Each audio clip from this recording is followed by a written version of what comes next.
forgotten a parallel system that is running, especially in rural areas, which is the traditional leadership, which is part of the state and governance. And that system has been running for decades.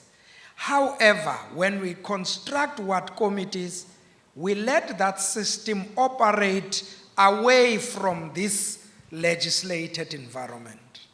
It is my view that we need to integrate with that system so that the headman gets a position into the ward committee because they share jurisdiction with that councillor. But in order for those instruments of society to be functional, you can't have ward committees that are not even transported to meetings of the ward committee. If they will depend on the 1,000 rand you give them to transport themselves, then you are defeating the whole purpose. So if there are structures that must hold somebody accountable and support the municipality to function better, the ward to function better, it means we must be deliberate in ensuring that they are functional and they are supported to be able to do the job. I can tell you, there's no administrative support to those structures. How do they follow about the decisions they are taking, let alone the power relations you are raising between them and ward councillors? But if they are constructed as we envision them, those structures, Lukona, were never envisioned to be constructed by ANC members. No. When we structured ward committees, we said various societal organizations and sectors must participate in the ward committee so that councillors respect those people that are participating in that. And now we've defeated that because we've used patronage to install a structure that must hold a councillor accountable, which defeats the purpose for which they were set for. And my view is that if you can unbundle this and do it as we conceptualized it, maybe it will be better accountability, better but resource them so that they are able to move forward. But part of it, integrate body. Body, they cannot run parallel because in the Eastern Cape, I've got cases of headmen, no body that are stalling service delivery actually. Because they see themselves as government, and they are respected by rural communities. However, when we create ward committees, we forget about them. And I'm saying we need to go there and intervene in that space so that they become part of the system of governance, and we support them so that they are able to function better and hold us accountable through how we envision them effectively. Thank you very much. Thank you very much. In fact, you are raising something that I've been saying. How we are doing this ward committees thing is illegal. Because if you don't implement the law, you are doing illegal things. Because it's quite clear, women, youth, and all of that. And in fact, part of the wording in Kenya, the county committees, the wording is drawn from the Structures Act kind of wording and imagination. Like a school principal should be able to sit in a ward committee. Right now, ward committees are like quasi-employment agencies. I've got a space for 3 hands quickly so that ningati sitye sodwa pha sanganabela. Any hands that want to make a contribution? Okanye sesikhathele sidiniwe. There's a hand that side. Do I see another hand? Number 2.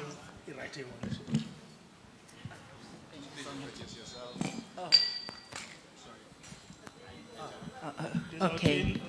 Thank you so much, Chair. My name is Zukiswa Roboji from Walter Sisulu University. I just want to thank the MEC for setting a strong tone and understand, and also setting a strong tone on understanding, you know, his challenges and also his portfolio as an MEC for local government. My question is, MEC and also the panelists, is on the issue of a global participation as South Africa in local government. Minister, the Deputy Minister, Honorable Kapa, mentioned, you know, that we must also be inclusive on the issues of the national interests, such as the G20 and also the BRICS. If local government in South Africa is in a poly-crisis, and again, what is, I don't want to say the role, but the preparedness of the local government in ensuring that the benefits of BRICS and also its goals and objectives, I would say that the local government is benefiting. And also, how do you localize the BRICS agenda in the space of local government, since South Africa is in a poly-crisis in terms of local government as a developmental state? Another question, the last one, is on the issue of sustainability and development.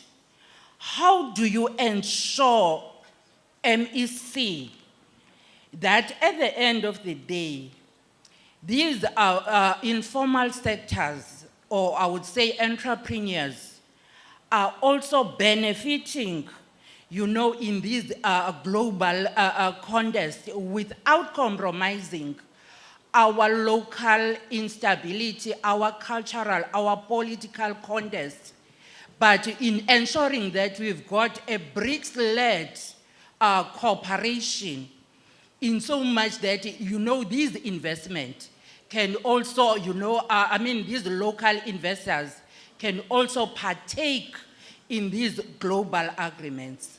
Thank you so much, MEC. Thank you very much, Putin. I'm not seeing any more hands. Do I have hands on my far left? Okay, Zaputi, we'll see if we have more hands. Thank you very much, Chairperson. Greetings to the MEC, Chairperson of Salga, the entire leadership. Chair, I've just got a few questions. One, Chair, it is now proven beyond reasonable doubt that stability creates an environment that is suitable for development. And it is now proven beyond reasonable doubt that consistency gives you an ability to build on the experiences that you have learned previously. But Chair, there's only one sphere that I think deliberately gets regulated into crisis or anarchy. It's only in local government where you find a crisis on simple matters like salaries, where you've got a situation where you appoint a senior manager that is going to be paid less than the person that he's reporting to. I mean, it's a basic thing, but local government is still grappling with that. You will write the letters to the minister, you will be supported by the MEC, but there will never be a response. Now, deliberately, you are put into crisis so that you don't perform your statutory responsibilities. Two, Chair, on the same issue that the provincial chair is raising, in terms of where do we draw leadership. My view is that even if we can draw the best in whichever pool that we are drawing from, you'll still be unable to sustain it within the local government sector. I'm talking about political leadership now. Because as it is now, it is a sphere that is regarded as a stepchild or a sphere that you will never be able to have the resources to sustain the leadership that you want to retain in local government. The MEC have talked about engineers. We are appointing less qualified in terms of engineering capacity because we can't afford engineers. We are appointing not qualified engineers, but we're appointing people who've got, what do you call it? To MEC technicians. Yes, it's technicians. But you expect them to take you to a different level. It's the same with political leadership. I can assure you now, the chair of Salga in the province is not going to stay long in local government. Reality is that we cannot sustain the capacity that we all want, because we are battling on the small things that as a sector we should not even be thinking about. The issue of audit outcomes. We are not going to get the audit outcomes we want when we are still regulated into anarchy and we are unable to sustain, at least in administration, the quality that we have been able to draw. Remember, we're drawing directly from the universities because we can't compete with the private sector. So I think, Chair, local government must then be deliberate in pushing boundaries and advocating for change in regulation, for change in policy, and be firm and be supported by provincial government. Because as Prof have said, some of these functions, we don't know about his fanapi. Udibana of money call to intervene. You go and intervene on that function. But there's no funding for that function. At the end of the financial year, we have not done what we have committed on because we have to intervene somewhere. So I think it's something that we must do collectively as government, and there can only be one government. We might be in different spheres, but province and national must then understand that they've got a responsibility to support us who are closer to the people. Yeah. It is us for ordinary services. Thank you very much, Chair. Thank you very much. And this is a trend analysis. Yes, or Tambo. I think my brother was doing a trend analysis. As a stool, I was posela kuyo. Ghana, there's a mic behind you. Xolo zawuphakama uyothetha pha embokweni. Bese ngithi ukhona nizawuthula kodwa ukhona into endiqonda uba iyandithunuka make ndiyithethe. Greetings to you and the entire audience. I think this point sometimes ayithethwa ncam. Lo 10% that is allocated to local government, uphinda fika be worse ngoba ufika u-80% walo 10% allocated to even less than 10% of the local government sector. Because 80% of that 10% then goes to metros. In this country, there are 44 districts. Each district, combined with its locals, ayikho ezawugqitha to more than 6 billion budget. If you talk a metro, eyona metro incinci ikabe iyaqabula lapha ku-10 billion. You know, iphinde ibe worse even between the metros. There's A1 and A2 metros. That's how I call them. With this one, Esikuyo being part of the A2, with Mangaung and Nelson Mandela Metro. And the others are A2, they are 5 times the size. And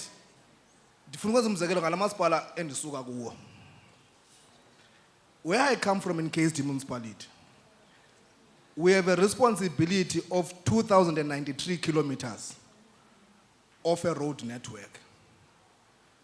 1,921 of that is gravel roads. For you to construct a new gravel road, a kilometer, it will cost you at least 500,000 currently. For you to construct a surfaced road, a kilometer will cost you at least 10 million. If it's not going to be the standard SANRAL of a provincial and a national road.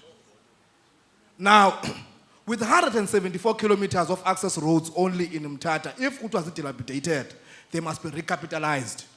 MEC, you need no less than 1.7 billion.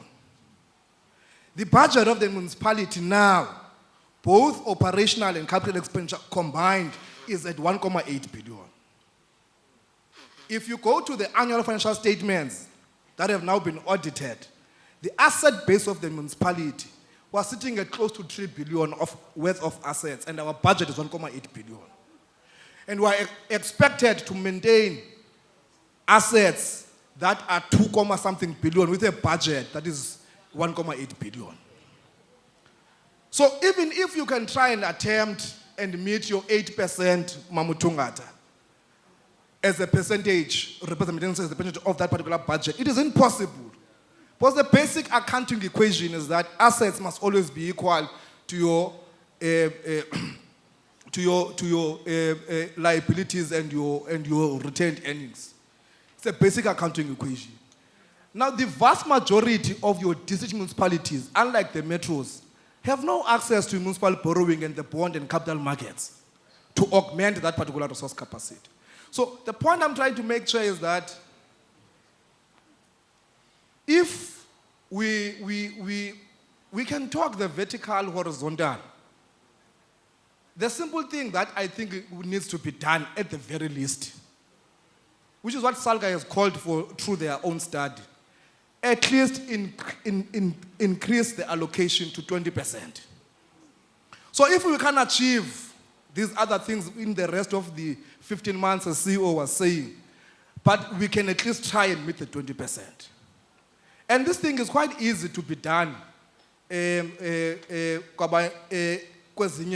fears of government. It's quite correct what the chair was raising. Because it is, ingxaki is that, unfortunately, umuntu SABC nonondaba banabo publicize indaba ngokwemali. So umeya no MEC, umuntu onemic enkulu ku-MEC. So as a result, every time national government leaders and provincial government leaders, every time they take a mic, they take problems to local government. And the accountability ecosystem in this country, local government is made to account at times for failures of both provincial and national government. In the recent PMFM audits, National Treasurer ukawafumana a finding on irregular expenditure. National Treasurer, no one said anything about that. But clients on local government who must account for 10%, kumalongi lizwe. Okay. Masibamba, but Chairperson, I'm going to come to you. Okay. Okay, Prof, you have a problem of time. Now, as well. So, ngizaqala ngawe Prof. Dibashiya babase right, basale, so that's cool. There's clearly a problem here. You call it a statecraft issue. I call it a state architecture issue. The current state architecture we have is... Oh, going on. So Prof, I'm saying, you talk about statecraft. I call it a state architecture problem. A problem, ekhona in South Africa. There are things I can say that others can't say because of my positionality. The people who architectured the current state are still deeply invested in it. They've not given leadership way for new, fresher people to emerge. Because even this white paper thing, Umama Nkosazana Dlamini Zuma, when she was there, she actually appointed Mike Sutcliffe. But, I mean, Sutcliffe, I'll tell him this to his ears, say, but you have no interest of changing anything because you feel this is a legacy project because you were there at inception of, starting this white paper process in 1998. There's clearly a debate and conversation that must be had because it's one thing to say, I mean, President was at the National Conference on Local Government, which I was moderating for the Human Rights Commission in 2022, October. He agreed, no, the funding model is a problem, we're going to do something. But unfortunately, if you make 10%, 20% tomorrow, somebody has to lose a job because that 10% is going to be taken away from somebody within this state architecture that we have. And have we then identified that if we increase this 10% to 20%, who is it that must lose a job? Or who is it that must be redirected and so on? Because these are serious problems. So how do we open a conversation? I actually think we're having the wrong conversation. We have a state architecture problem. It's not a local government problem. It's how South Africa is designed. How do we open that conversation for the betterment of society? The mic there, Ngakuni. Oh, go on. Thank you very much. I do.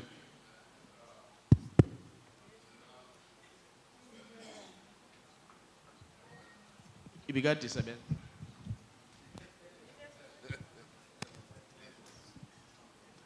Thank you very much. I do think that we have overdiagnosed the problems. And we often come out with clear diagnosis. But we often lack the courage of conviction to move into prescription. Now we do have a national dialogue coming to say in 30 years what has worked, what has not worked. Salga and all interested parties on local government ought to be mobilizing around that, ought to be preparing papers around that. Even the review of the white paper itself. Because you either run a risk of joining a lamentation brigade where you always complain, or you begin to say, now let's take it further and say, how do we reimagine this? The problem and the crisis of South Africa is that almost in every other sector, you have had to wait until there is a deep crisis. That's when we move. Zama Zama, people who are filming, they get raped. That's when we start saying, yeah, Zama Zama, yes. Let's focus on it. Immigration, you have to had 23 kids killed. And say, it's not because we were not seeing it. It's because we're a society fascinated by debates. We are a noisy, argumentative, temperamental democracy that is obsessed with headlines and sensation. But we never analyze the trends, the consistency, and what is going to happen. As a result, we see most of the problems that we say, now let's solve them.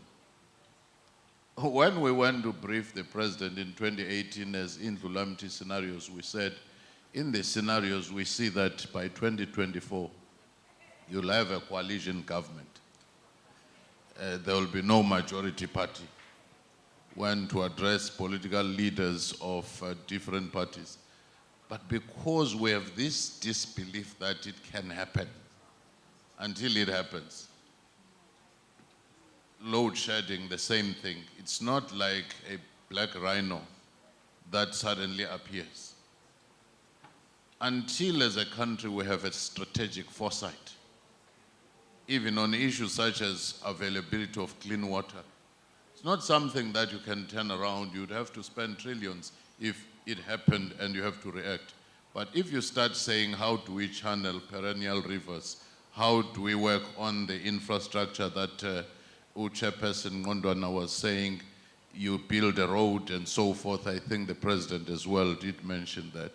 So to me, I do think that we suffer from paralysis of analysis. And I want to end by saying, interest better in this country is not complicated things. It's an acute common sense deficit. Just basic things. We are fascinated by complexities. Ilondo Masipala will issue into it, let's save water and allow water leakage.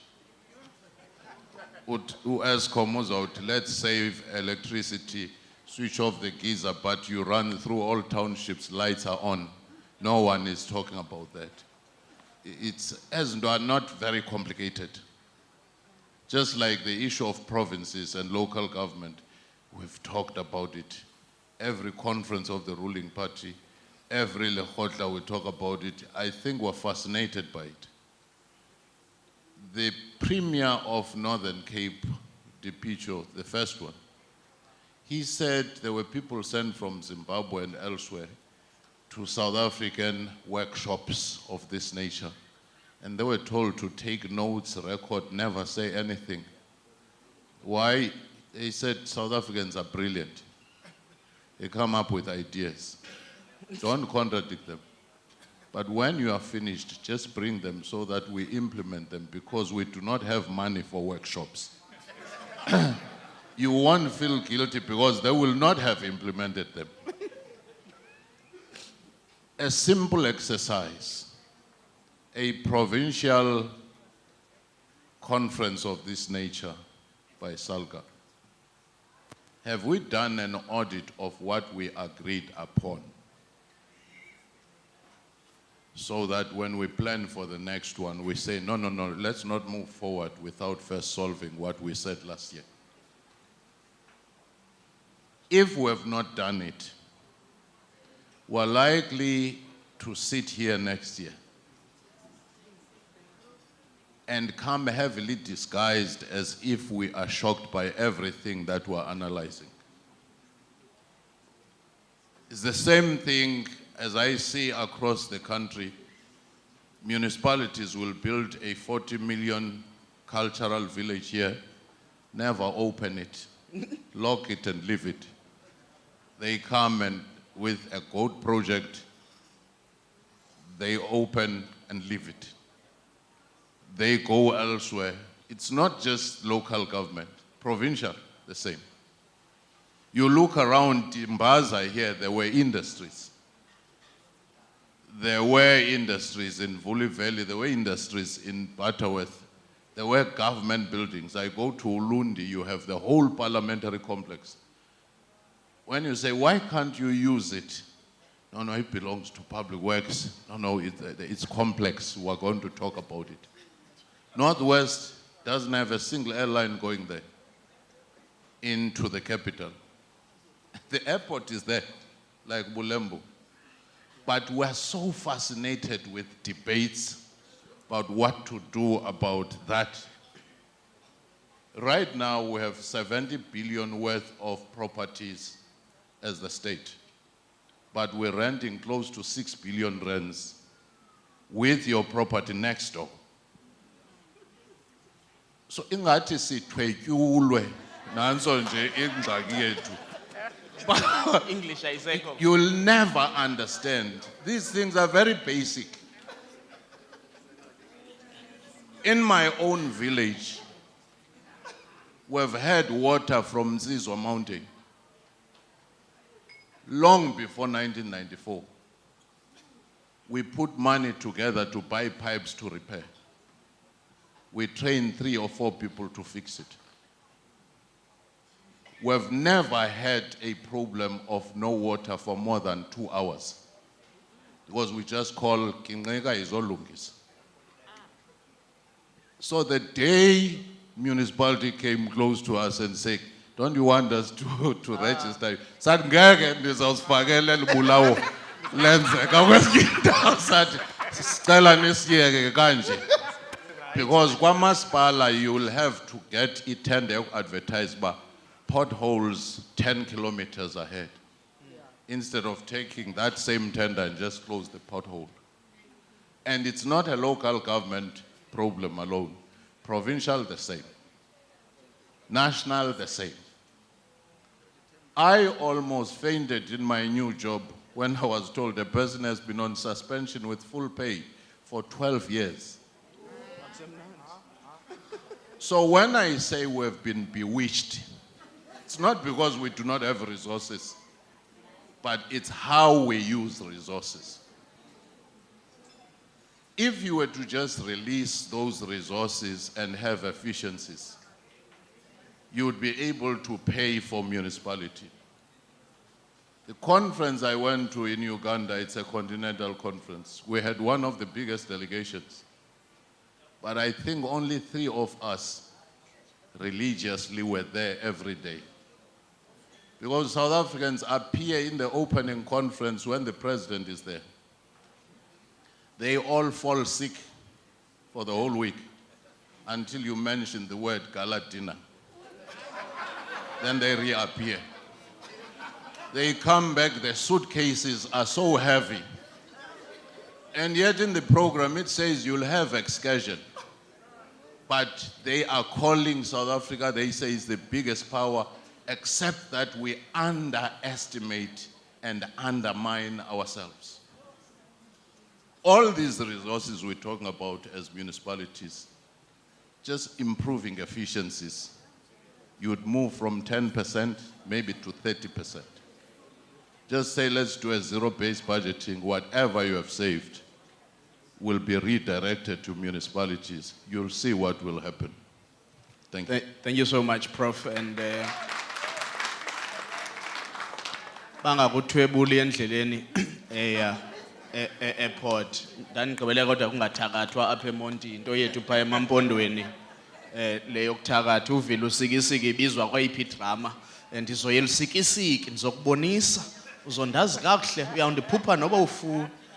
But thank you, Prof. Thank you so much. Let's give him another round of applause, please.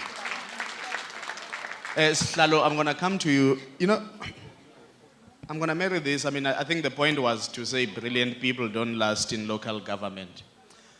I also just feel because we're not getting basic things correctly, we then are unable to move into a space of being imaginative.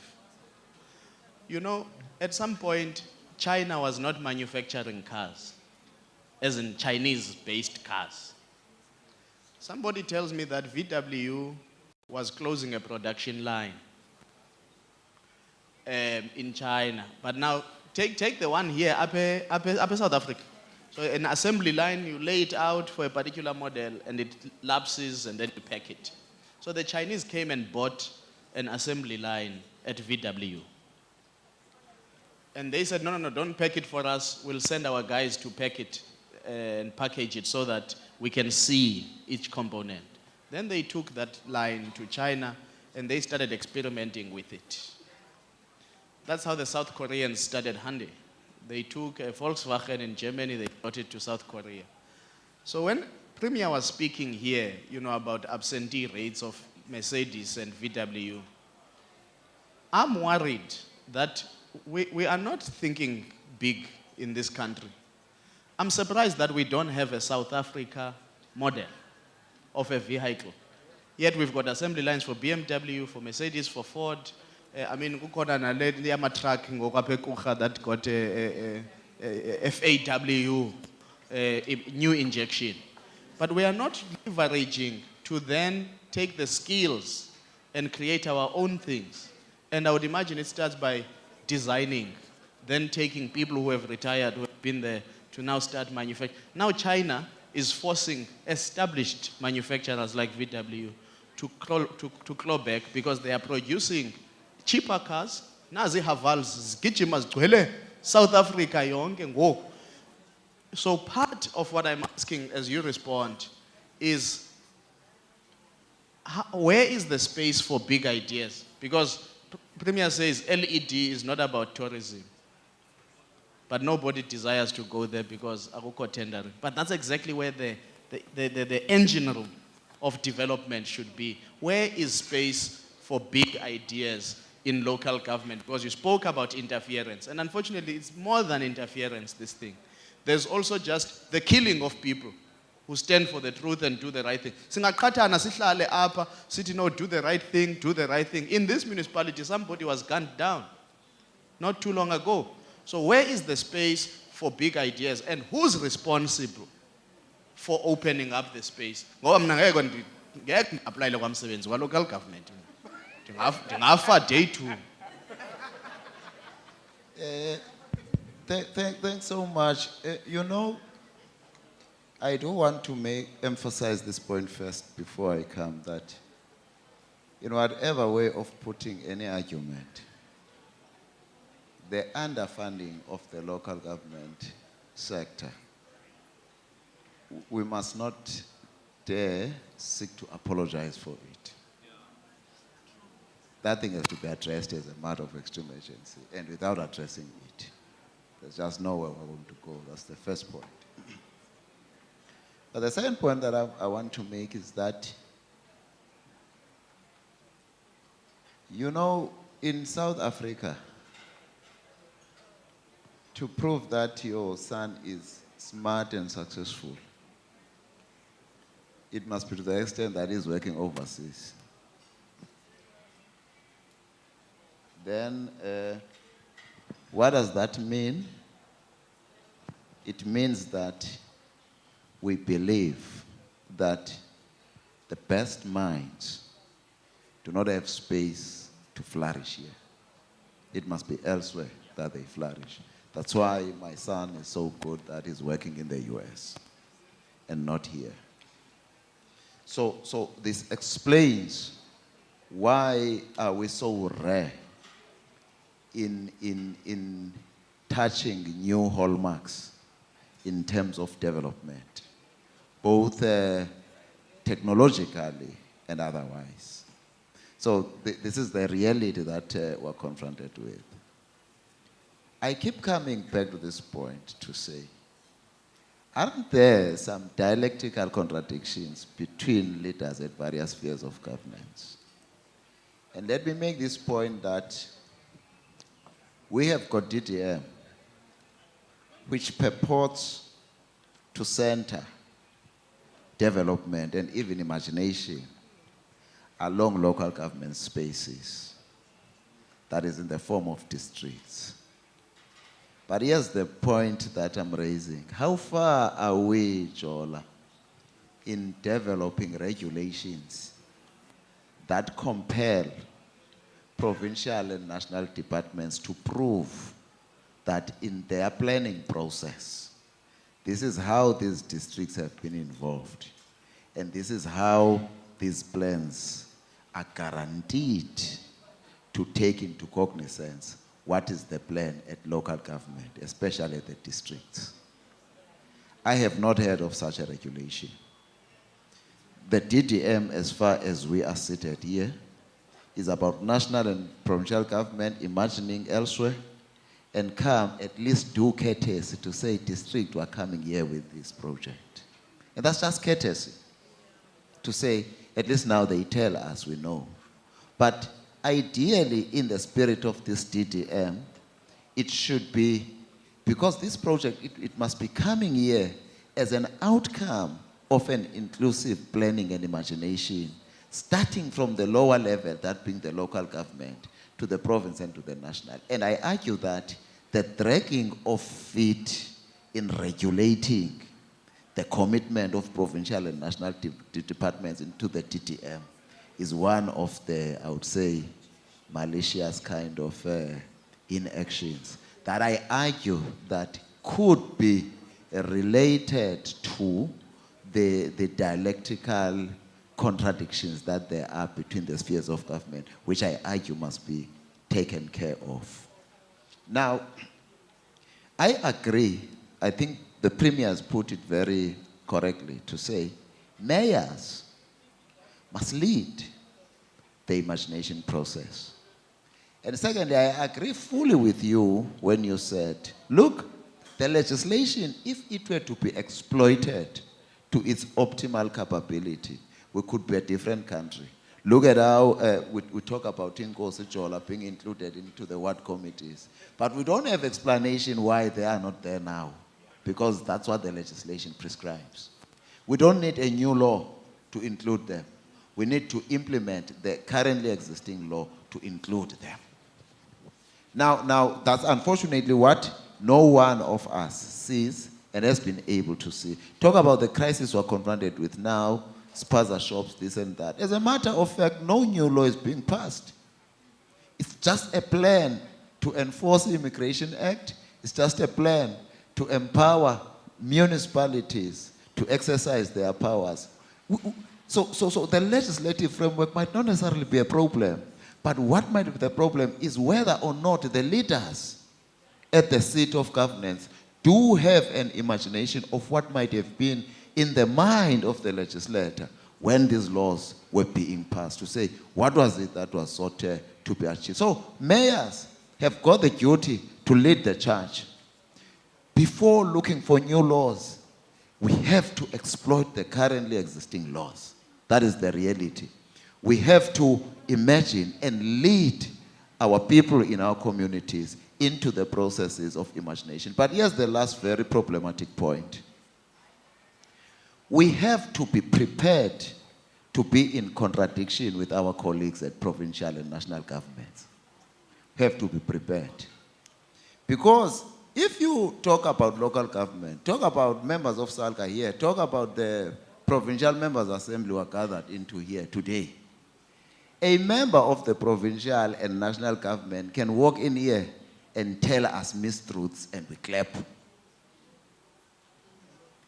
Because we are not prepared to say what you are doing or you are saying is an antithesis of what we stand for as a sphere. We do not have that empowerment as leaders to stand up, and if it means that we challenge them legally, we take them to court. Perhaps we are indoda ihukele Grahamstown xa imsobolisa whether a minister okanye intoni uyasho uPapiana ihukele Grahamstown. And that's the courage we do not have.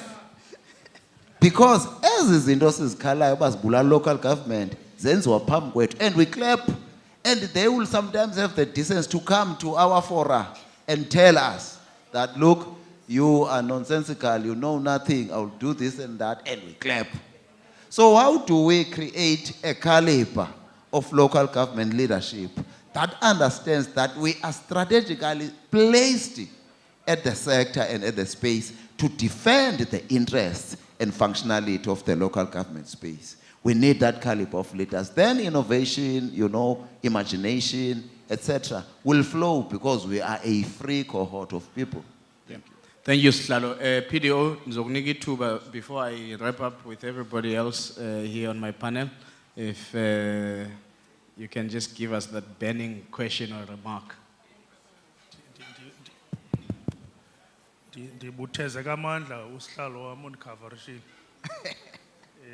You can crocodile. We are to the moment they realize no one has stand kakhulu. Zezinye fears is banewari no aswins umsebenzi wethu. I don't know if you heard what he was saying. Now I wanted to throw in just a few things because ndiyabona elixesha elibusinikelo nakomntu ulifunayo. Mandizizamele. I think the point we're making about who should be at the core of reviewing the local government white paper is fundamental for me. So we've had, I joined local government in June 1996. So I've long been in the sector, different parts of the sector. So the probability is that I have run out of ideas. So we need new people to bring into the space to start generating new ideas, so that the reframing of the local government white paper has new people in the space. But I want to dare argue, CEO, that perhaps it should not be about reviewing the white paper. It should be considering reviewing certain elements of the white paper, but reconfiguring local government. Fundamentally. We thought we were creating an oversight capability when we said we needed municipal public accounts committees, but we didn't take it any further. How do we create a more empowered MPEC? We thought we wanted to activate the voice of the citizenry when we created audit committees. Little did we know that we're creating a new profession. People who have no interest of my municipality serving in the audit committee of my municipality. So there are fundamental questions that we need to start thinking about. We had about 1,200 municipalities when we started this process. We didn't know that at some point there will be a municipality that is the size of one of those 1,200 municipalities. And there would be a ward that would be the size of those municipalities that are 1,200. What does that mean about the ability of the new ward councillor to do his or her work? Go to the Northern Cape. Go to the eastern side of the Eastern Cape and look at Dorbia's not there. And be a ward councillor there, you'll realize how practically it is impossible for you to do your work and excel in it as a ward councillor. For almost 25 years, we've been talking about reviewing the matter of the benefits of public office bearers that should be uniform. Well, I can talk about it because we've been raising that, but we're not saying anything about it. So just at the time we think that there are changes, there is a new commissioner who's brought to chair the commission, and you must start afresh. Just the same way as it happened with the resolution of the energy sector crisis. So I wanted to suggest to you that perhaps we should be talking about a fundamental review of local government. So what do we mean when we're talking about defining local government in three components: community, council, and administration, without an expressed definition of the actual participation, the actual role of the community? Yeah. Right? Perhaps the new political dynamics enable us to think rather more objectively and differently in looking at the type of local government we need going forward. Thanks. Yeah, thank you. Thank you for those remarks. And Councillor Maluka, I'm going to come to you because you straddle two different provinces by virtue of you being deployed to the Eastern Cape, but you have great insights about Gauteng province, much more urban, much more fluid in terms of movement, because what Ubutsonabo is raising is really about, you go to Mbizana, there's a ward there, I think it has 13 villages or something like that. It's really tough in terms of mobility, because to get to the next village, you have to go to Dolopin, and then you get to Dolopin, and then come out of that village. To service that ward becomes very, very difficult. So as we are taught, at least as students of development, that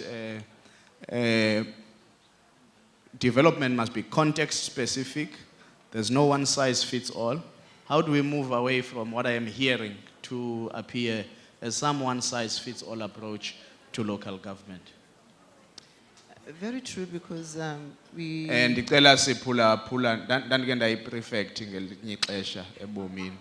Ndizawubhala amagama awuzungena kula galadina uprofe bethetha ngayo. Like one participant was raising the issue that from that village, in terms of the requirements of senior managers, specifically, I'll make example on the issue of the CFO. The CFO that is required by City of Tshwane or Ekurhuleni, and that one of that small municipalities, the requirements are the same. Salaries are the same. So those are the bottlenecks that we need to unlock for those communities to get good people with good competencies to make sure that even those areas in terms of planning, the development in that area, it suits what the objectives of local government. So it is important that the element, DDM, to come to as a rescue for municipalities, it needs to be regulated. Because what we are doing is, by the way, as the chair was saying, that those commitments that we're saying we need to align to a minimum goal, to 2030, to the provincial, the growth and development strategy of the province. If those things are not being regulated, it will always be by the way. And if things are not happening, it will always be like local government, it is failing. I think we need to stand firm of what we stand for as local government. That is why Salga, in all this engagement, we advocate for such that these are spheres of government that also need to be respected from the constitution point of view, so that we are able to play our part. Thank you so much. There's no wonder I'm going to come to you. I mean, you heard what Ghana was raising about Imali and what, but there's also some important work that you do at Treasury with line function departments, and that's looking at issues of backlogs and, you know, all of these things, and you tend to have the figures, whether it's backlogs on water and sanitation, backlogs on roads and so on. I mean, I once interviewed someone from the Department of Transport, and the backlogs on roads infrastructure runs on probably now hundreds of billions in this province. And if with the current resources we have, we can be honest that we are going nowhere slowly. If we are honest. Well, some people will tell you these backlogs might take 50 years. But now as you are trying to sort out the backlogs, new backlogs are emerging. And as you are seeing communities grow, one of the things that's in the villages is that population growth is leading. And I'm glad Prof. Figeni raised this, and we need to probably on another day have a grand debate about this tension between, municipality and traditional leaders. Because some traditional leaders reject things like spluma. They don't want them. And then they are taking our grazing land. They are giving it to people to build properties. Now you've got sheep. Your sheep are being eaten by dogs that are coming from communities that are too close to grazing land and so on. But the point really to you is to say, what do you think really needs to shift for us to meet our backlogs? Because it's one thing, yes, to look after the money that we have, but if you were to say, how much money do you need as the Eastern Cape to fulfill all your developmental obligations? I'm sure it's a huge quantum. What is it that needs to happen? Or is there anything as Treasury you are able to do? Or we must let the politicians politic and then Tina Sizem Fagwa? Thank you for that question. For me, I think we just need to understand the reality that there isn't enough money. For me, even if that amount can be increased, we will never be in a position to cover the requirements in terms of addressing the backlog. It's not only an issue within local government, provincial government is also experiencing the same. But I think I like what Prof said, that efficiencies are important. For instance, in what you were saying, Honorable Ghana, with that asset base, it's very fat, like it puts you in a competitive edge. And we need to begin to ask ourselves, are we going to continue in this trajectory of providing services at no cost, not even breaking even for that matter? With such asset base, if we can say a majority of it can still bring economic benefits to the municipality. So the management of assets is very, very important. I'll make an example. For instance, you have a tractor that you bought for 300,000, and after so many years, it does not give you any much economic benefits, but you are prepared to repair it for 200,000. So those are the efficiencies we're talking about. Management of assets is something that we need to pay attention to. It's a lot. You can't wait for a long time and not put a maintenance plan that makes sure that your key infrastructure is maintained, and think that you will postpone that to a later stage. And then when you have to do it, you need huge amounts of money that are really not available. So for me, I can say the money is not going to be available anytime soon, given the demand across the country. But I think for now, we will continue to advocate and lobby for this reviewal. Whether vertically or but we are still vertical. Yes.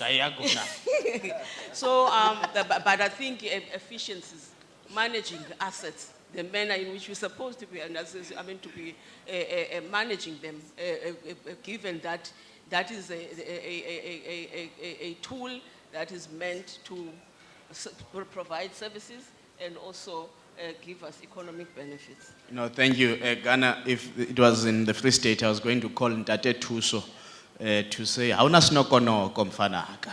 Empa ntoti etsang, hauna zaka. Mbanga, I'm going to end off with you, CEO. Or maybe I will give a chair last words if time permits. But we are now in another season we don't often spotlight, which has massive implications for local government, and that's demarcations. And I think it was argued here, the issue of taking weaker municipalities to stronger municipalities, sometimes the breakup of municipalities. Tina pa eqawukeni kudala basiqala ke asineqawukeni ne-Flagstaff wasidibanisa banye abantu ngoku bayalwa bathi no, Flagstaff must get its municipality back because the services are distorted in Lusikisiki and they are not coming to Flagstaff under Nquza Hill local municipality. So these are demarcation issues, and I'm still not sure about our theory of change on demarcation. Something smells off. I've not looked into it properly. But if you look at the problems we have had from Kutsong, those in Gauteng would remember how that demarcation took a lifetime for a generation because kids could not even write matric exams. That's how serious the shutdown of that town was. In Vuwani, in 2016, we saw over 20 public schools being burnt down from something that was triggered by a demarcation dispute. What conversations are you having around the question of demarcations with the Demarcations Board in the interests of also helping to stabilize the sector? Okay, Enkosi kakhulu.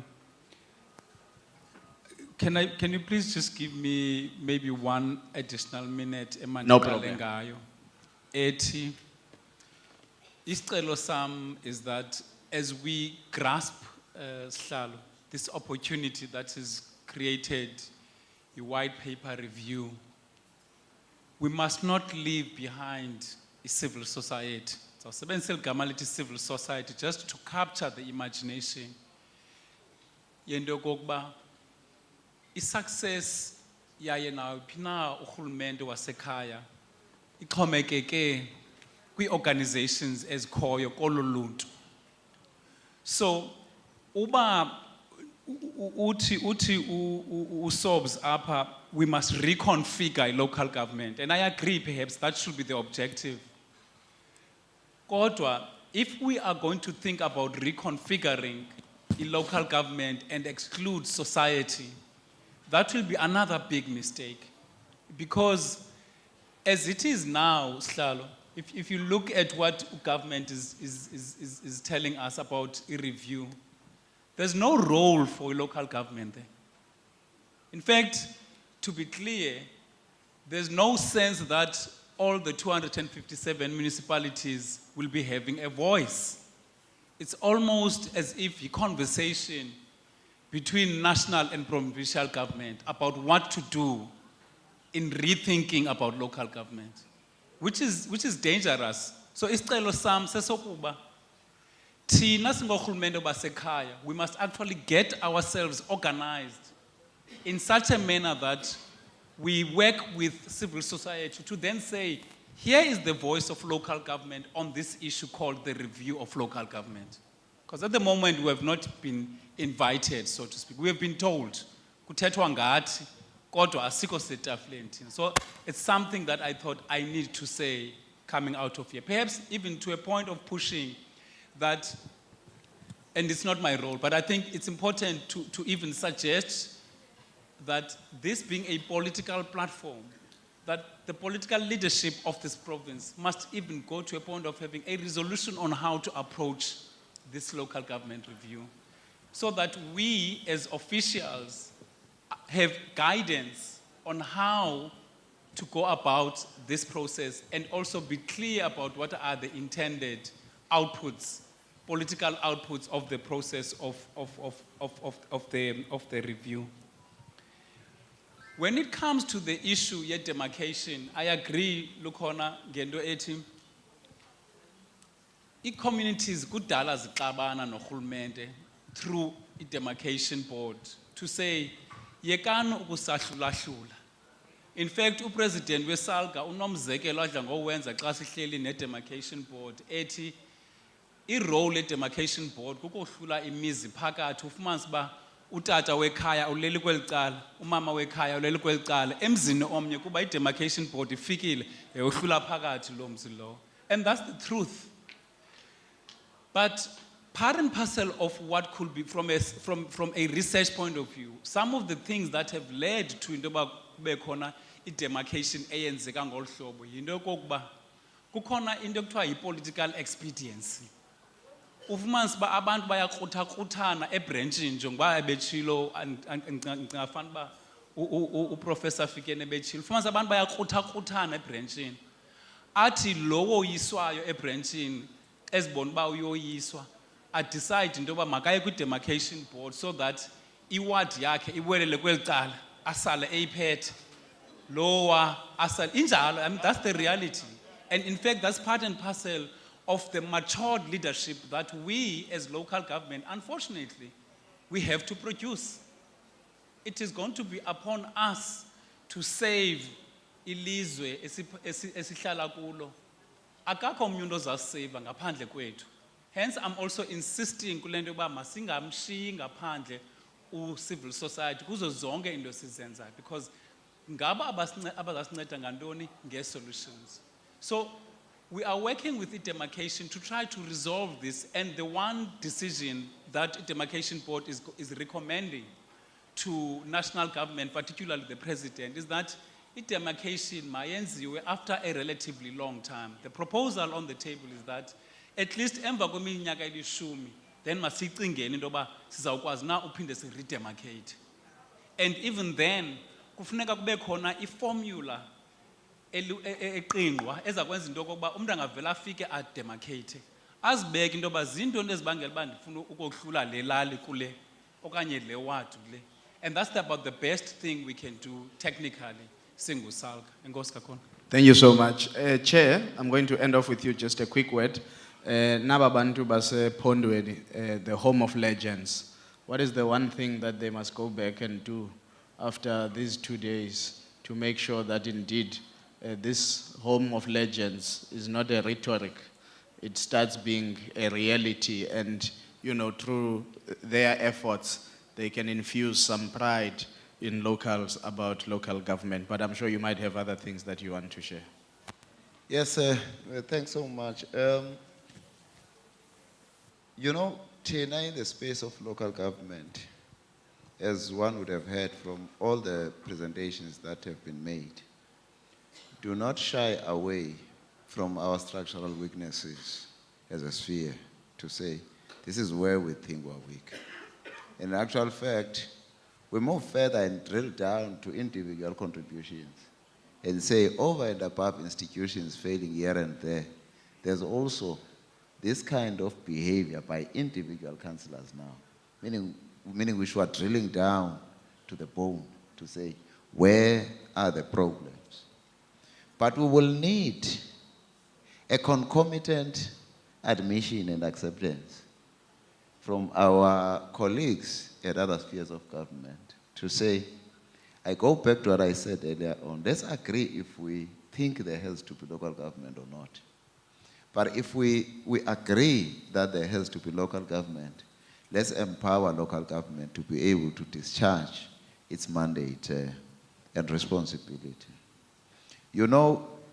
Sometimes colleagues go as far as mischievously withholding information that would otherwise clarify issues to the public about certain failures and deficiencies in the delivery of services.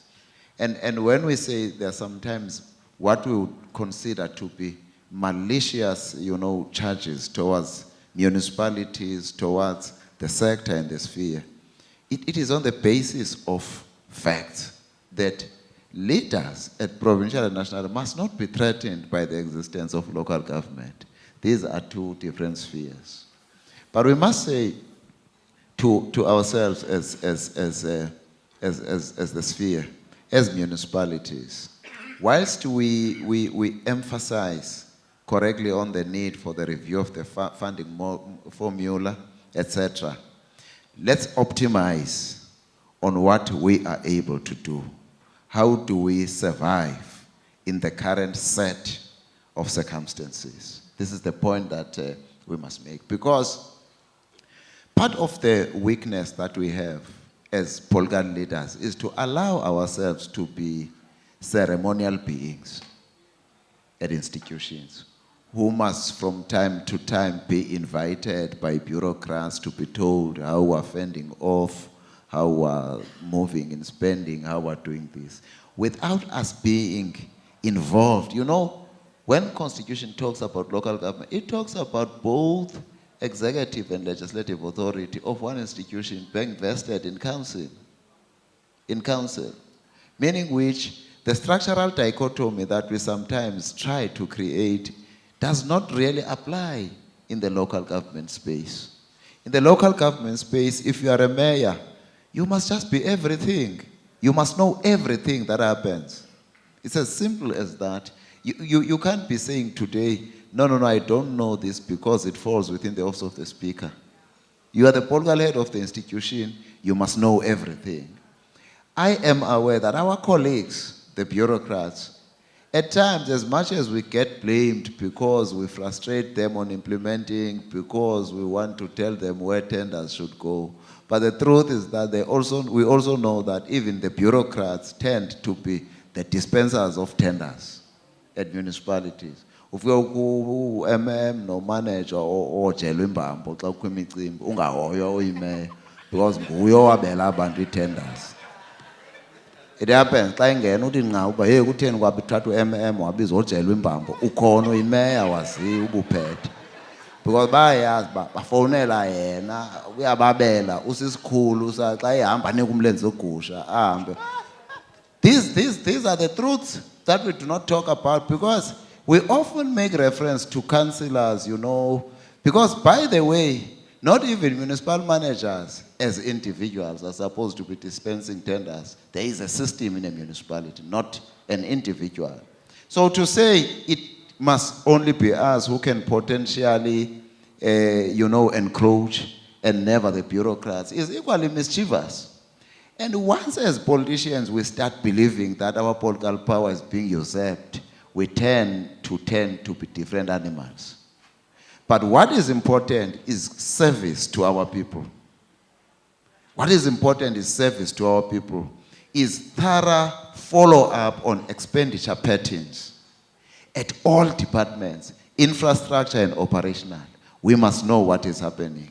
But over and above as mayors, we must be on the streets. We must know how many leakages of water and sewages that there are at the cities we administer. It is our duty. And we can't give that duty to anyone.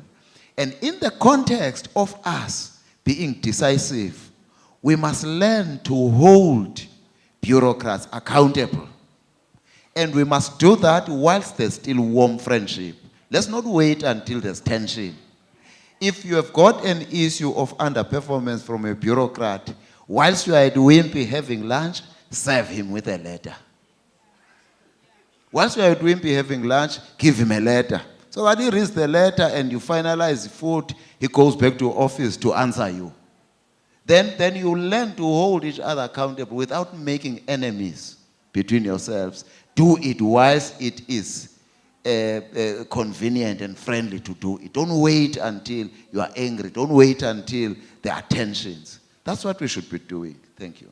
Thank you so much. A big round of applause for my panel, please. That brings to an end our grand plenary debate. Thank you so much to all of you for those lovely, beautiful insights. I've taken a number of notes for my own selfish benefit, and I will hand the program back for us to get some direction about what is happening tomorrow, because we've got breakaways. I don't think we come back to plenary. We immediately go to breakaways and then some closing remarks. And then again, sending out the niambe, news popota, nezithi zhuz up for the gala dinner, as Prof said, asi gala dinner tina. Are you not invited? To the gala dinner? I'm inviting myself. Ndiqhela ipulpit ke. Qhela ipulpit endo zo kwakhufora izinto zamakhumsha. Ngoku kufike ixesha loba sifumane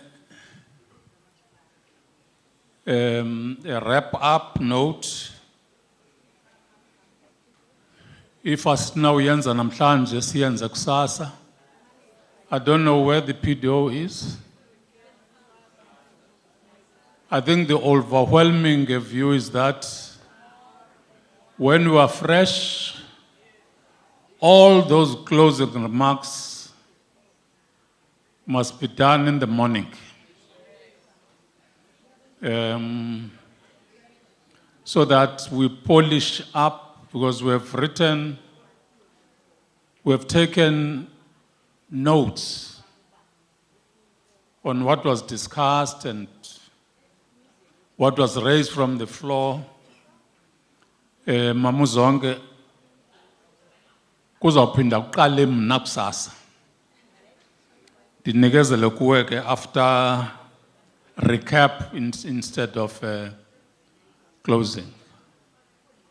Because beungekabikho nto sobs, beungekabikho mntu ifikileyo kum. So we agreed that we do it in the morning as a recap.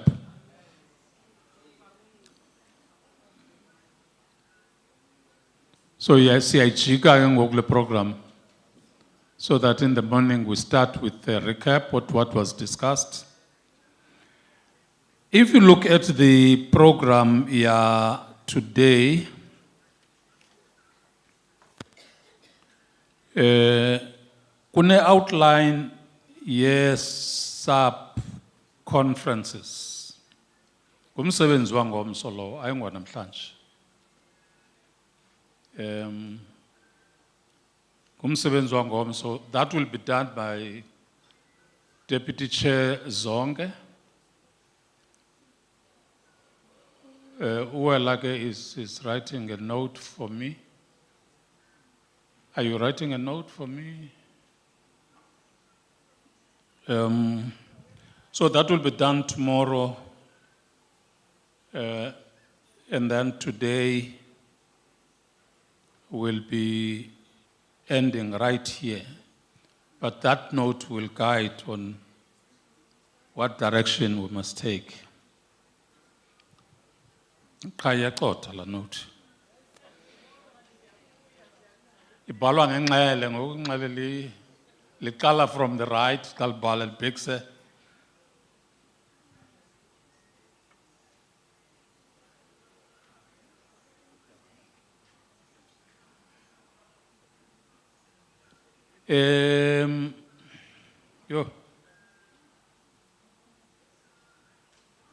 kune iPhone that got lost. And none of us Z13 has iPhone, no iPhone 13. That got lost in the room. Ingabhlungu kakhulu kuba kanayifumana le iPhone.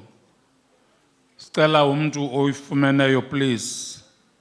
Ayithumele phaa kwi Salga team.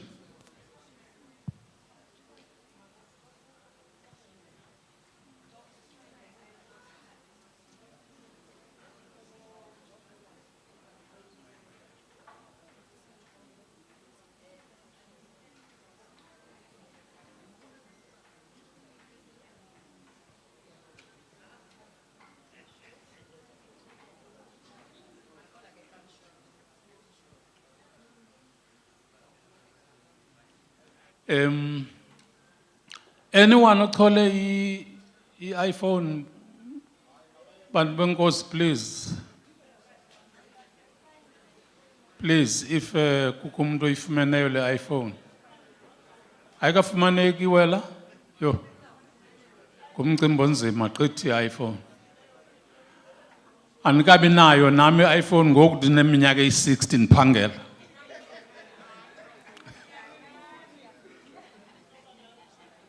Now, thank you very much, councillors. We're going to break now until tomorrow morning. You do have your program. Just for those who don't have, tomorrow we are starting at silungiselela nabangazulala kakuhle namhlanje ngenxa yeGalatin. Siqala ngo-9 tomorrow. Cela ke i-team yeSalga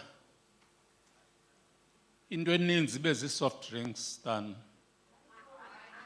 la mcimbi unzima, because la mcimbi unzima awuvusi kusasa. Masinibulele councillors, sibreke solungiselela uya kwiGalatin. Thank you very much. Andilazi nixesha leGalatin. Makeze umuntu odilana neGalatin because azikho eChapho into zeGalatin. Ixesha laseChapho ngu-10 xa kuzawuqhalwa umgidi. Or kuthiwa ngo-6 likhona apha ku-program. And the venue?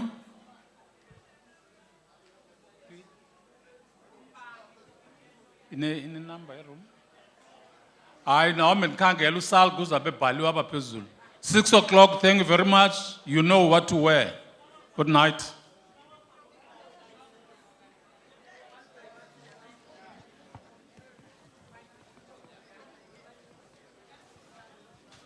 Nalamtu ka Khulashe uzabe khona.